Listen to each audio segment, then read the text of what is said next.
welcome everybody to the Fibro-Fix Summit. I'm Dr. David Brady, your host and the author of the book, The Fibro-Fix. And today I have the distinct pleasure of having an extremely respected colleague of mine and a very good friend, Dr. Amy Myers, with me. And many of you may know Dr. Myers from her wildly successful Autoimmune Summit. She's a renowned leader in functional medicine, and she's a New York Times best-selling author of the book, The Autoimmune Solution. She received her doctorate in medicine from LSU Health Sciences Center and spent 5 years working in emergency medicine before coming over to the dark side and joining us in functional and integrative medicine, where she trained with the Institute of Functional Medicine. She's helped thousands of people from around the world recover from chronic illness through her wonderful dietary-based program, The Myers Way. And she created multiple interactive ebooks, e-courses, and guides for readers in her revolutionary approach to health. Her blog and her website are extremely popular and serve as a beacon of hope to those suffering from chronic disease and autoimmune conditions specifically, or I should say most specifically. Her book, The Autoimmune Solution, as I mentioned before, is a 30-day program to prevent and reverse the full spectrum of inflammatory symptoms and autoimmune disease. It's available anywhere you can get books, all the e-retailers and the physical stores as well. And exciting to announce her next book, her upcoming book, The Thyroid Connection, will be available, I think, just after the new year, correct? Mm-hmm. Yeah. All right. Well, thank you, Amy, for being on. I know you're really busy and have, a very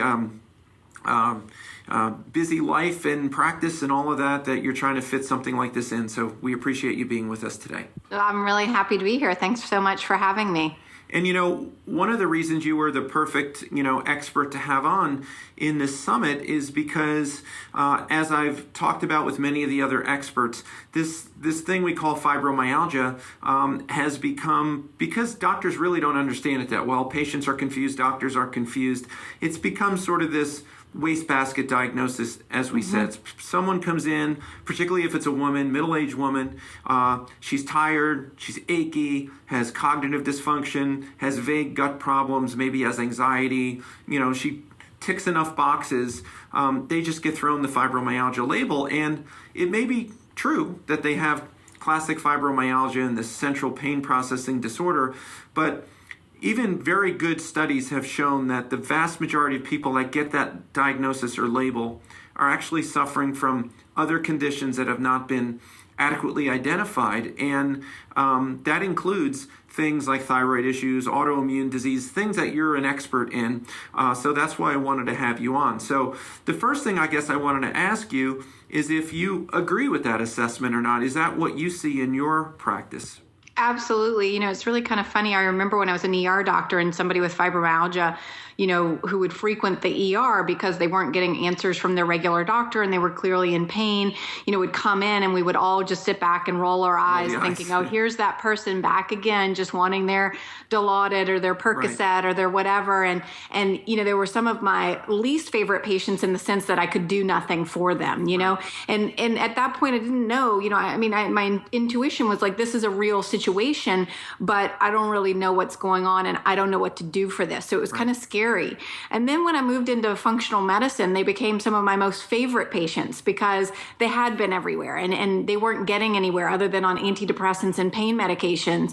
And then suddenly they come in and we're finding all these other underlying causes and either, identifying them and say if it's a gut issue, getting rid of it, or if it's a food sensitivity, removing that food, or if it's hypothyroidism, getting them on some supplemental thyroid hormone. And suddenly these people start getting better and they're like the most appreciative patients because they had been everywhere and nobody had any answers for them. Yep. And so I see it every day, as I'm sure you do as well. And yes, back to your point of at least like underlying thyroid disease, that's a big one, probably one of the biggest ones. Now, as you and I had already discussed, there can be fibromyalgia and also hypothyroidism together. A lot of these either autoimmune diseases or diseases on what I call the autoimmune spectrum, they're not classically identified as autoimmune, but they have many of the same characteristics of, inflammation things kind of going awry in the body.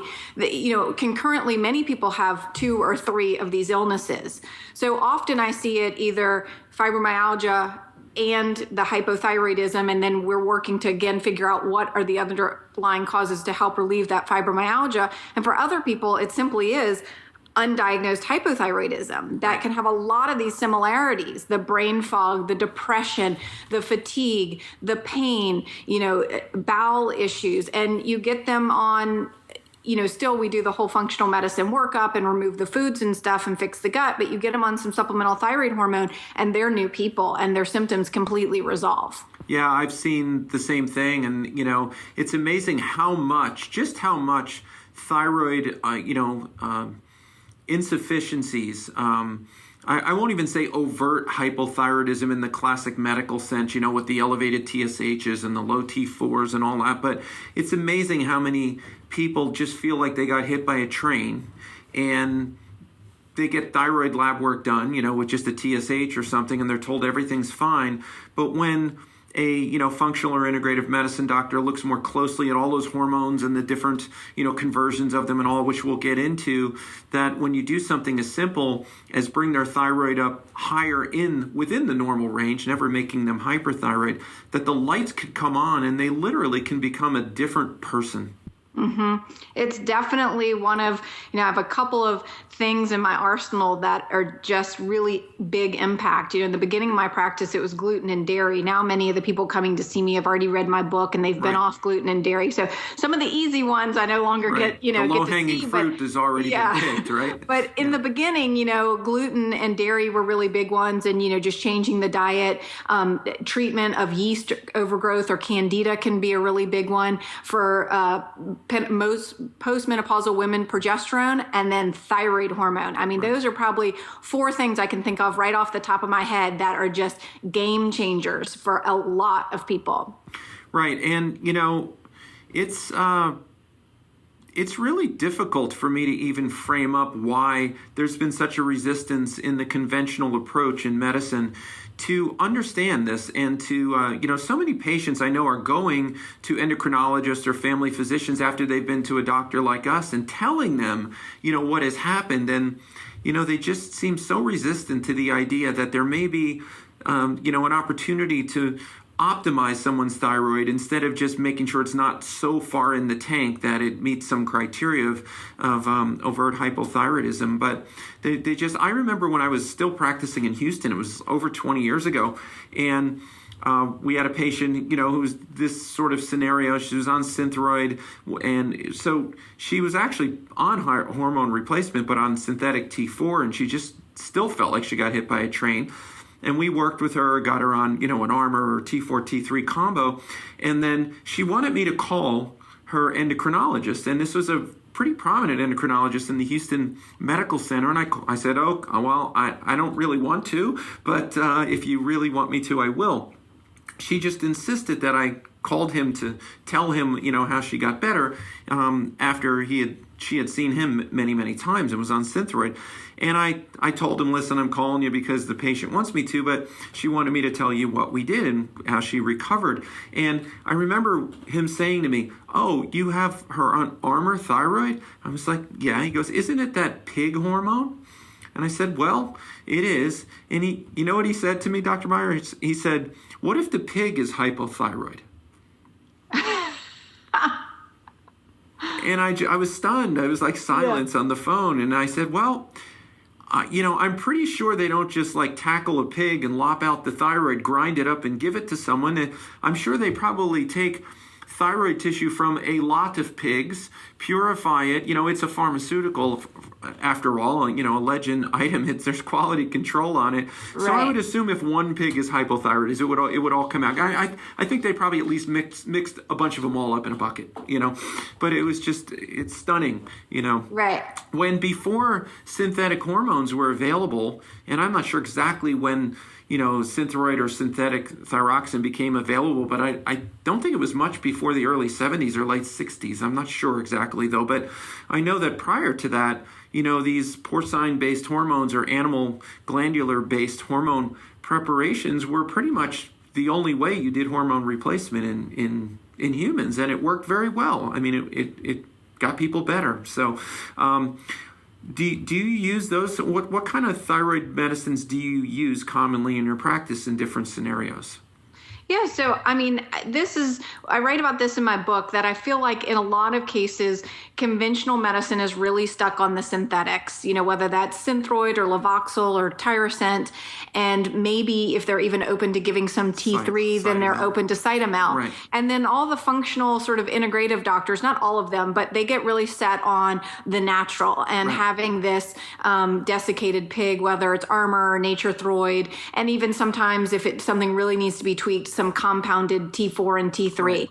And myself, we didn't really discuss my story, but I had Graves' disease and had my thyroid ablated. So, I take thyroid hormone, and I've gone through the iterations of conventional medicine to functional medicine to, and so not only do I understand it from a provider perspective, I understand it from a patient perspective. Right. And I don't believe that there's any one right medication for people. And I think that that's something that, people get so set on this, it's this or it's that, and it's black or white. And either you're going conventional and it's synthetic, or you're going natural and you're seeing an alternative practitioner. Right. And I look at the patient and I listen to the patient. There are people who do just fine on synthetic thyroid hormone. And there are people who do much better on the desiccated pig thyroid hormone. And there are other people that's too much T3 for them, and they get jittery and they can't handle it, and they do better on, some T4 and some compounded T3, a smaller dose, or just T4. And they can make what happens with our thyroid that people, I don't know, how much has been talked about on the summit, but just to give a very quick overview with the thyroid, most of what we make is T4 in our body. And then a very tiny amount of that gets converted into T3. And then T3 can do one of two things. It can go to free T3 or reverse T3. And I like to think about those as sort of the gas is free T3 and the brake is reverse T3. And that free T3 is what penetrates into our cells, and we have receptors everywhere in our body for that. And that's really what keeps us warm, gives us the energy, gives, the light that people talk about when they get on thyroid hormone, that light that goes on for them keeps them warm. So plenty of people can make that conversion just fine. And then there's a whole host of people who are not making that conversion well at all, or either they're converting more of it into the reverse T3 when we see high stress, high toxicity, starvation. And one of the biggest problems in testing that you were kind of alluding to is that in conventional medicine, and even some, integrative practitioners, might test but don't fully understand reference ranges or what is normal versus optimal. But one of the biggest problems that happens is in conventional medicine, typically, they're not even checking that free T3. Right. So that's how you can have these patients coming into our practices with normal or even seemingly optimal, what we would consider, and I can go over that too, sort of the difference between normal reference range and an optimal reference range. But we have these people coming into our offices, whether they're just normal or even optimal with a TSH and possibly even a free T4. Right. And, maybe somebody, my book, I kind of have all these scenarios where doctors checked this and then that, and, where all these things can go wrong in terms of being told you don't have a problem when really, in my eyes, you actually do have a problem. And that's one of the biggest ways, that either they just checked a TSH or maybe they even checked a TSH and a free T4, but the vast, vast majority of conventional doctors do not check a free T3. No. And if they do, then we get down into this, with all three of them, TSH, free T4, and free T3, that they're looking at this really broad reference range.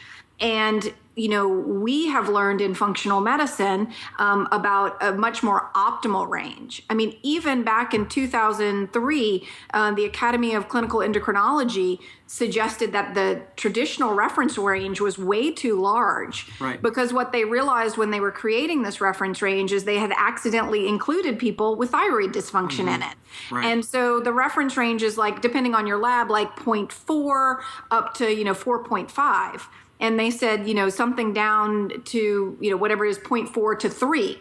And you and I would say that in an optimal scenario, a TSH between 1 and 2 is much preferred, right, or even lower if you're on a compounded or on something that has T3 in it, because it can artificially suppress your T3. That's another issue. I've had patients on T4, T3 compounded or Armor or something that has T3 in it, and they'll go back and the endocrinologist or their family physician will do their TSH and they'll find out that it's low, and they kind of freak out that it's too low.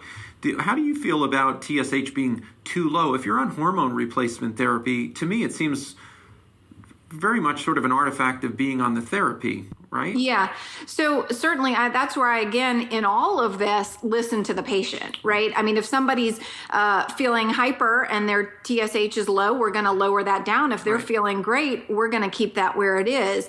If somebody has even optimal or normal levels, but they're still feeling terrible, I might try them on a little hormone and see. I mean, the people that have been very borderline for me that I've then tried on hormone, many of them, it was what they needed. And there's this very, very small subset of population that they would then gain weight, their hair would fall out, they'd feel more tired. And it was clear that is not what they needed. And we'd get them off of it and they'd, bounce right back. So, I mean, I think our body has, our body has these internal regulating mechanisms that if you're giving your body, what we would say exogenous or extra hormone, and your body doesn't need it, it's going to tell you about that. Right.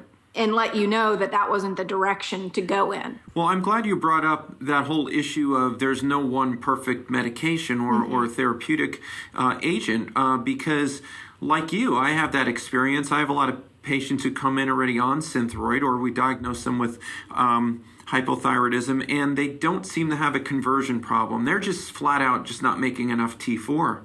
And they have, classic primary hypothyroidism.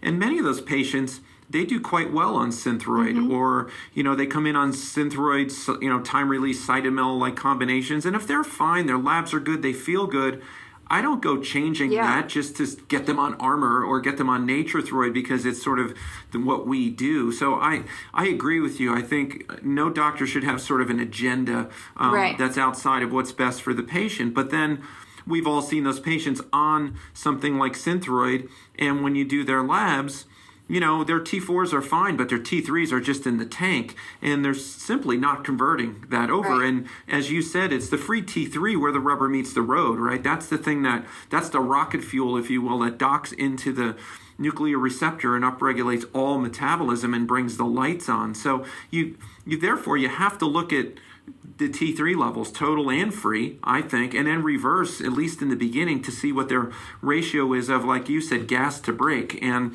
once you figure that out and dial that in, it can be literally, life-changing for the patient. And what a lot of doctors, I think, forget is, when you talk about what are the signs of hypothyroidism, most physicians will immediately say fatigue, weight gain, constipation, dry hair, dry skin, low temperature, all of that.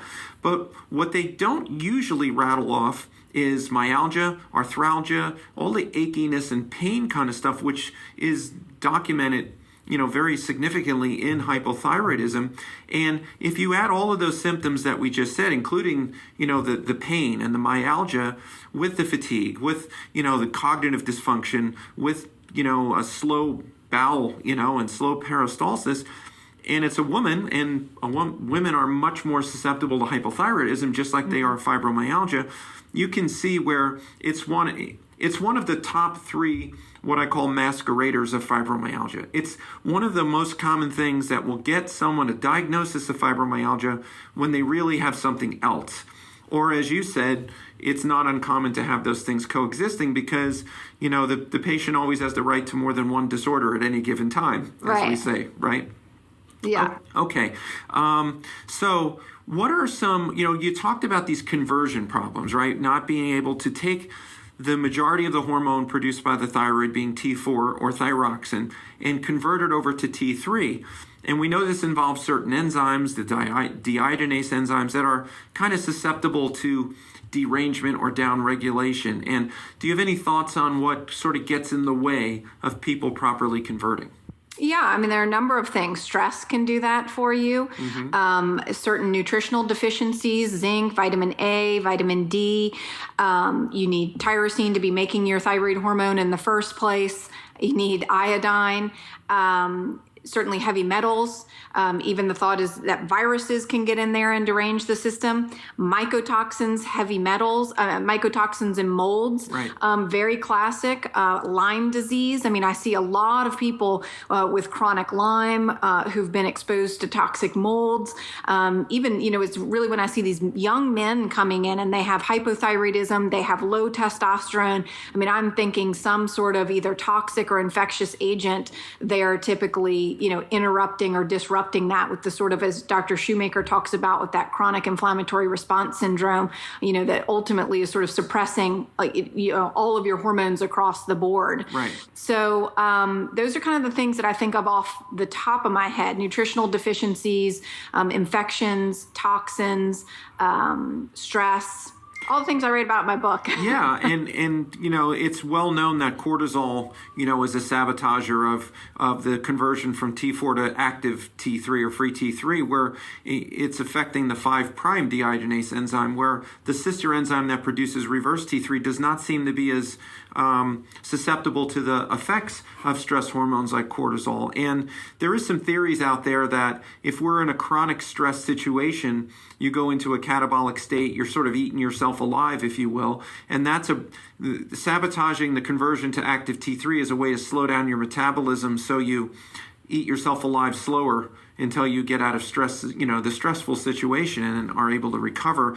And it just slows you down, so you're in recovery and healing mode. So it's not proven, but it's an interesting hypothesis. And you said heavy metals. Mercury, for instance, is very, very known to really slam that conversion enzyme as well. Mm-hmm. But one of the things I wanted to delve into a little bit more is this infectious connection. There's some bugs that we know can overgrow in the gut.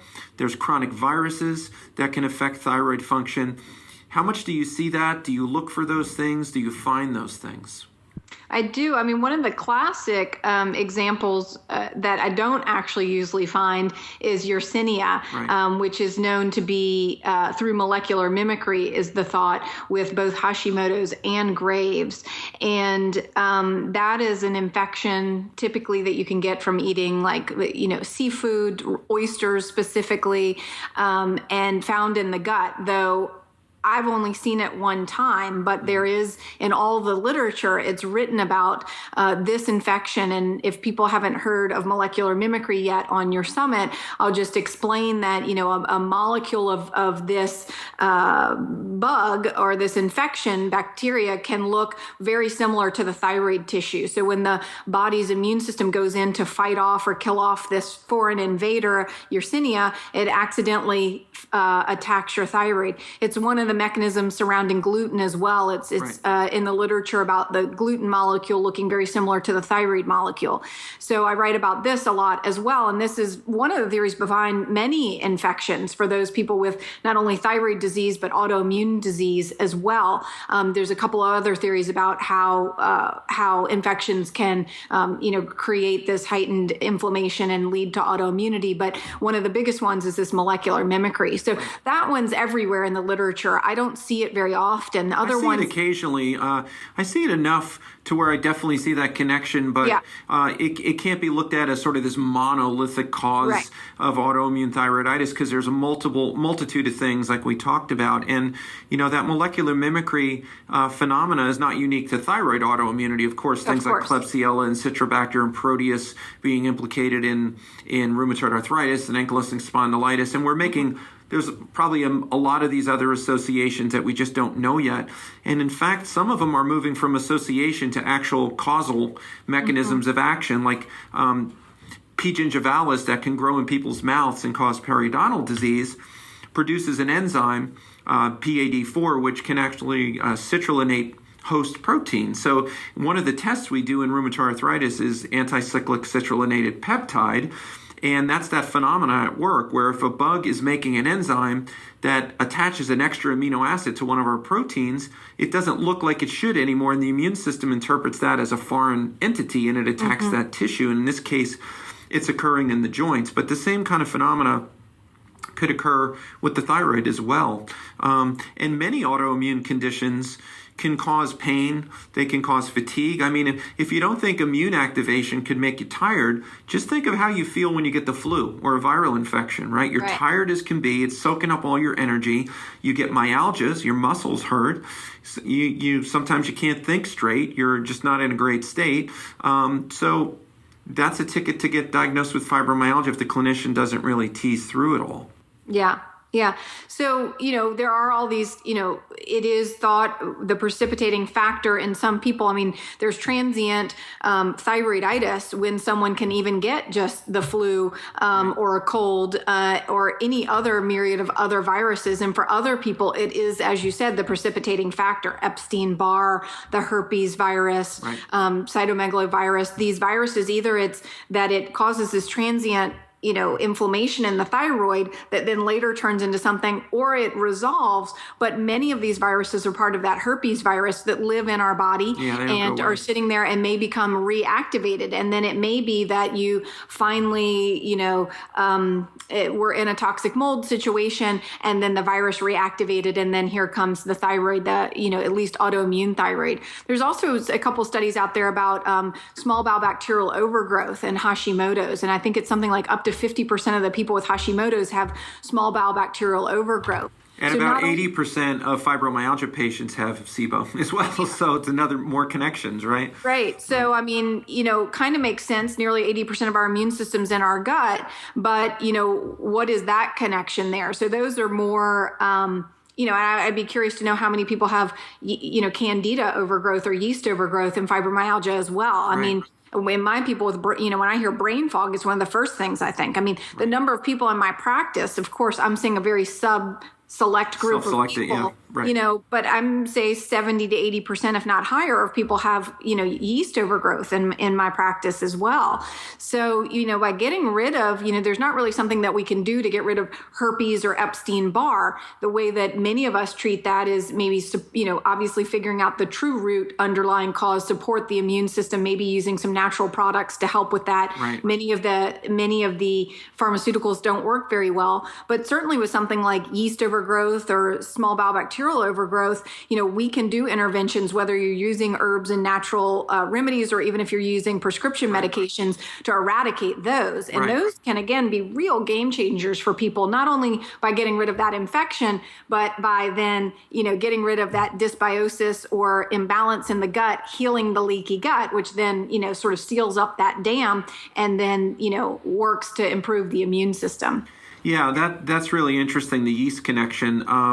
You're right, the sort of the brain fog and what some people call fibro fog, sometimes that is due to systemic yeast, and particularly if they're also real carbohydrate junkies, because it's interesting how different growth patterns in the microbiota can shape our drive toward different foods. It's almost like those bugs are taking hold of our brain and altering our neurotransmitters to go eat the substrate that supports their existence. So there is sort of a method to the madness of something like candida making the host go eat sugar, right?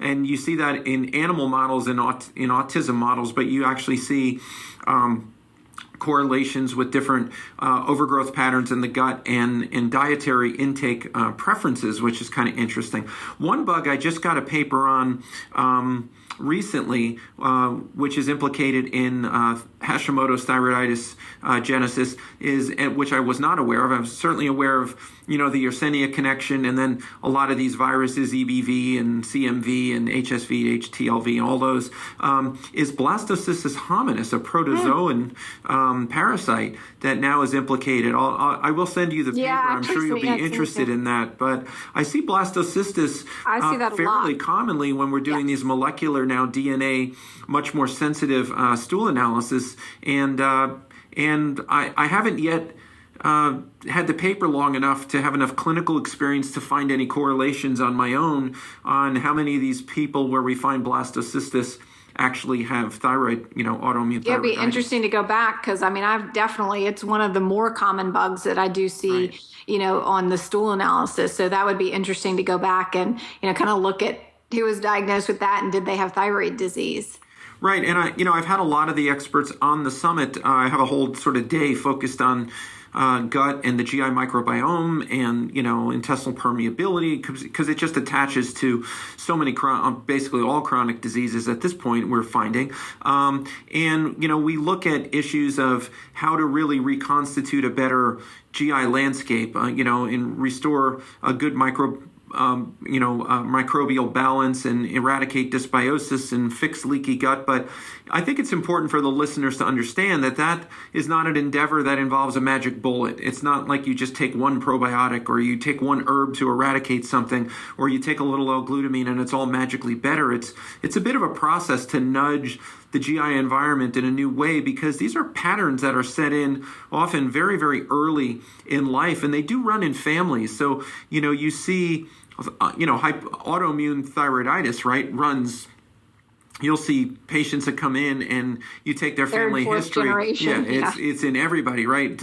Since they've been able to find this, it's in most of the females when they get to a certain age, or mostly on hormone replacement. So some of that, I think, is, obviously a genetic uniqueness of their immune response, whether it's certain HLA patterns or what have you.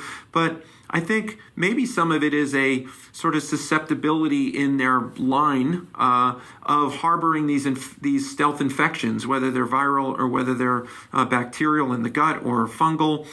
So maybe it's a bit, susceptibility, not only in the way the immune system reacts to the antigen, but maybe a more hospitable place for these pathogens, if you will, to set up and take hold and actually trigger the immune response. And maybe the leaky gut connection as well. They're more susceptible for some reason for leaky gut. Maybe they overproduce zonulin or whatever the reason may be.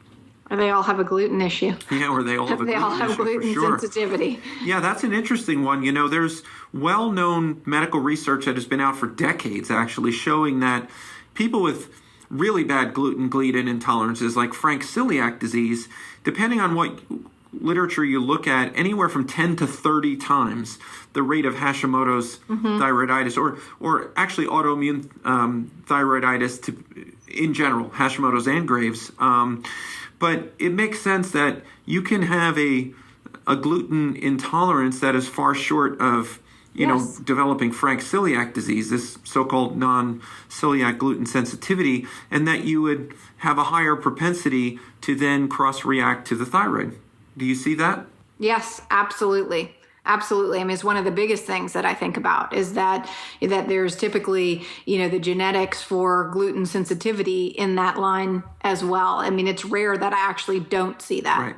And, for instance, when I was just presenting a case study when I was up in Toronto lecturing this past weekend, and I was talking about thyroid as a masquerader for fibromyalgia, and I was showing some of these cases, and one of the cases was a woman who I think was in her sort of late 20s. She started, just feeling like she got hit by a train, came in, we started working through things, and in her family history, her mom was on Synthroid, her older sister was on Synthroid, her aunts were on Synthroid, or some form of thyroid HRT.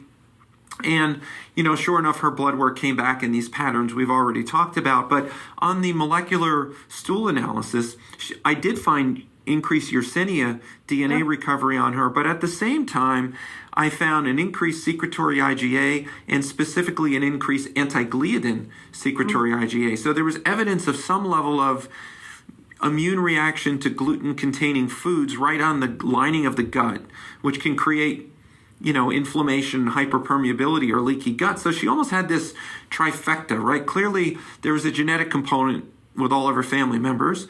She had this bug that can cause molecular mimicry attack against the thyroid.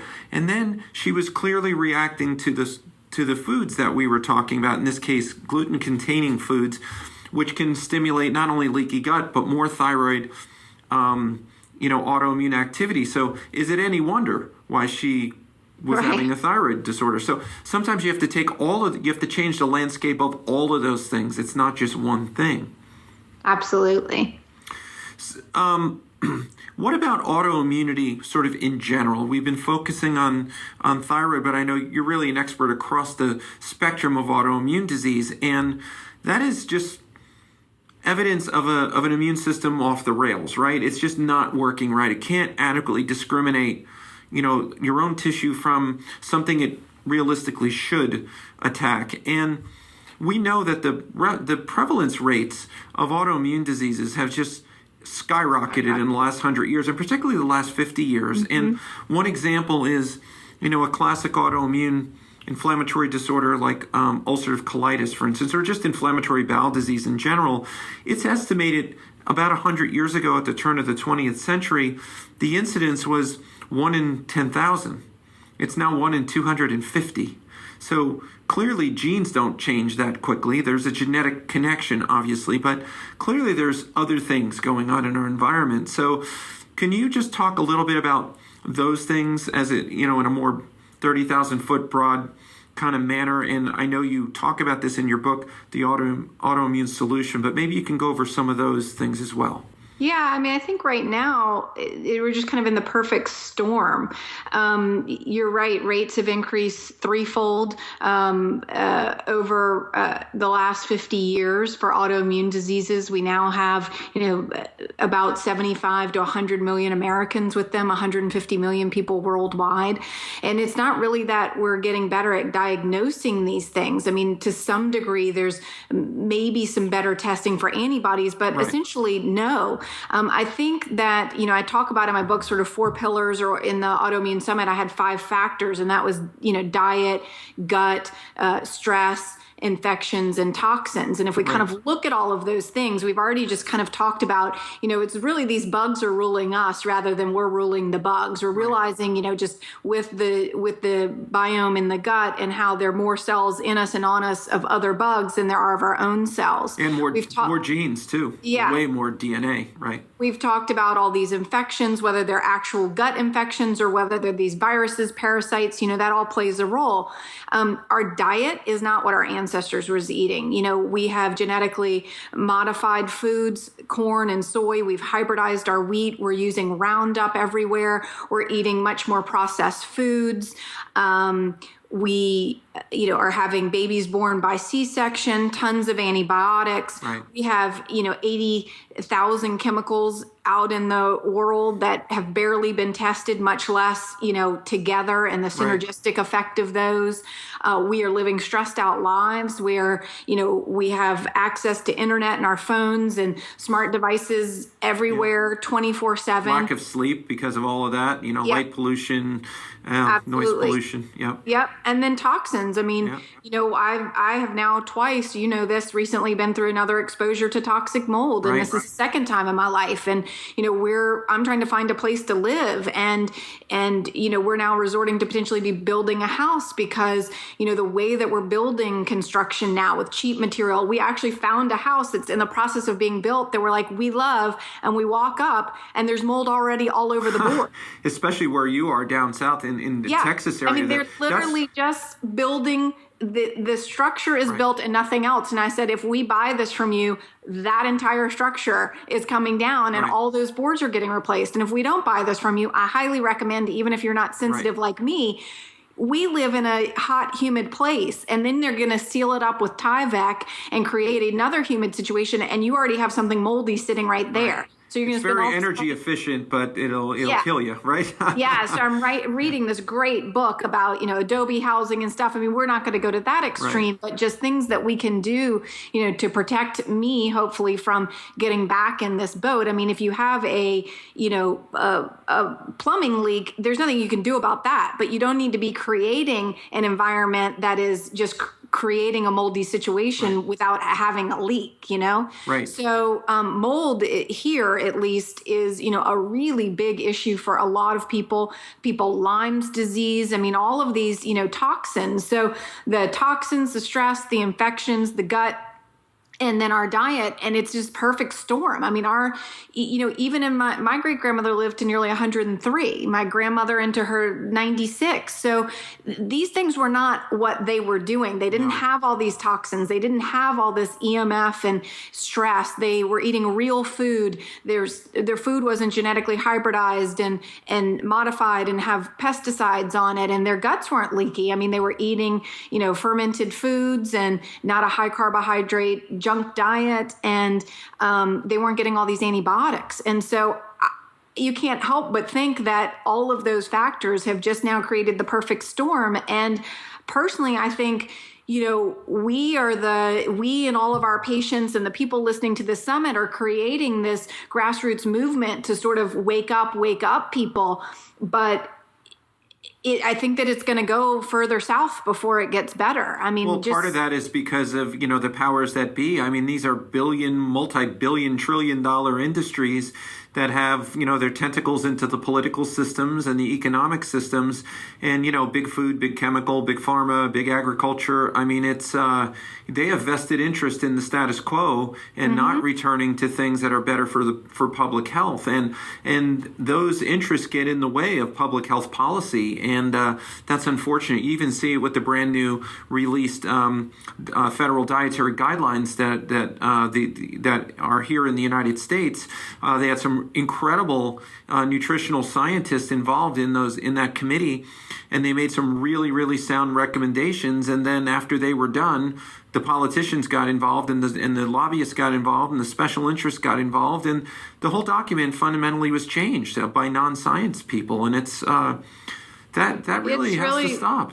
Yeah, I mean, I would tell people that, in my opinion, one of the single biggest problems, and if you're looking for who to vote for, not to be political about this, is, who is open to at least GMO labeling, if not also trying to stop GMOs? Because to me, that's affecting the entire environment. That's affecting, our guts, which, as we can all, agree in this, that's the door that gets opened. Right. And then all these chronic diseases come. If that can remain sealed and you don't get a leaky gut, and where is that coming from? Yeah, we've discussed all these other things, but I do think that Roundup and all these genetically modified foods is one of the biggest factors in that disrupting, our biome. Those bugs in there don't really know what to do with this genetic material that isn't supposed to be in there. And that will become an economic issue. Maybe that will be the leverage to finally change it, because if enough people won't buy that stuff, but first they have to know if it's that stuff, right? So it comes down to labeling. But what is really driving maybe an economic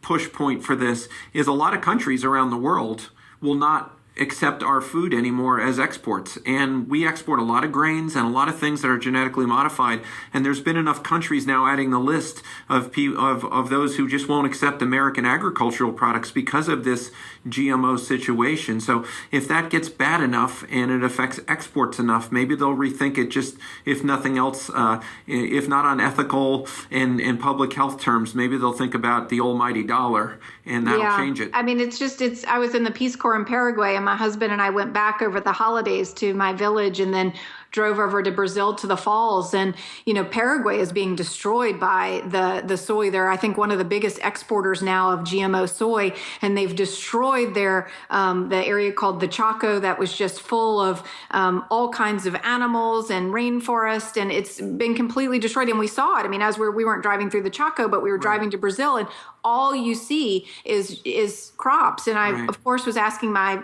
family about it, the farmers that I had worked with, and they briefly had come to their little community, and their cows and pigs and chickens and children were getting sick, and they said, no more, we won't do it. So it's, it was very interesting. You hear about these things, but to see it real time down with, very, very poor farmers that I was working with, to seeing a country that's being destroyed by it. I mean, in one sense, you go to the Capitol and you see the economic impact it's having, which is amazing. Like, you go and I'm like, oh my God. I mean, there was a Porsche dealership in the Capitol. I was like, this is amazing. And then I go out to where I worked, which is the middle of nowhere, and the situation was very, very bad. There's a yin and yang to everything, I guess, right? Very bad. Worse than when I was there before. I've seen it in the U.S. because my wife grew up in Iowa, And she grew up more in the suburbs of Des Moines, but she was born in a small little town called Winterset, where John Wayne was actually from, by the way. But her family, multi-generational farmers out there in Iowa. And of course, corn was the main crop there, but now soy is taking over a lot. But they grow a lot of corn, but the farmers have been essentially forced and extorted into using these hybridized seeds and the specific pesticides and other things that correlate with the DNA and the hybridized seeds, and they just simply cannot economically compete doing it the right way. They have to play ball with, these big agricultural companies, or they just cannot stay in business. And it's really sad that they made the landscape like that. And much of the corn that they grow is not even edible corn. It's corn made specifically for making high fructose corn syrup. Oh.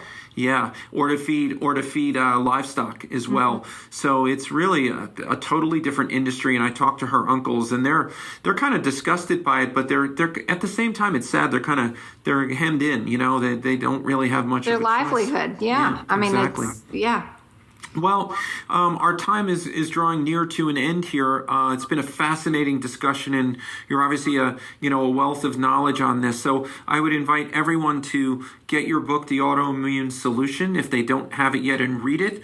And when your new book comes out, The Thyroid Connection, I would advise them to do the same. But in the interim, can you just give the listeners a little bit of information on where they can learn more about you, your practice, your books, your great web community, and all of that? Yeah, so my website's amymyersmd.com. So it's amymyersmd.com.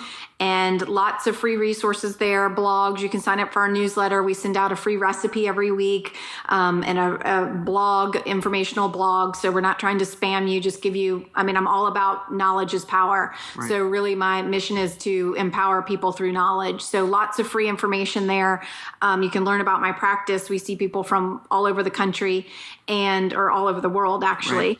Right. And my Twitter and Facebook and all that stuff, Instagram, everything is just Amy Myers, MD. So come on over. I'd love to see you. Lots of information. And all right, great. Excellent. I'm once again, so thrilled to have you on the summit, and thank you for taking the time today. Yeah, thanks so much. I really appreciate it.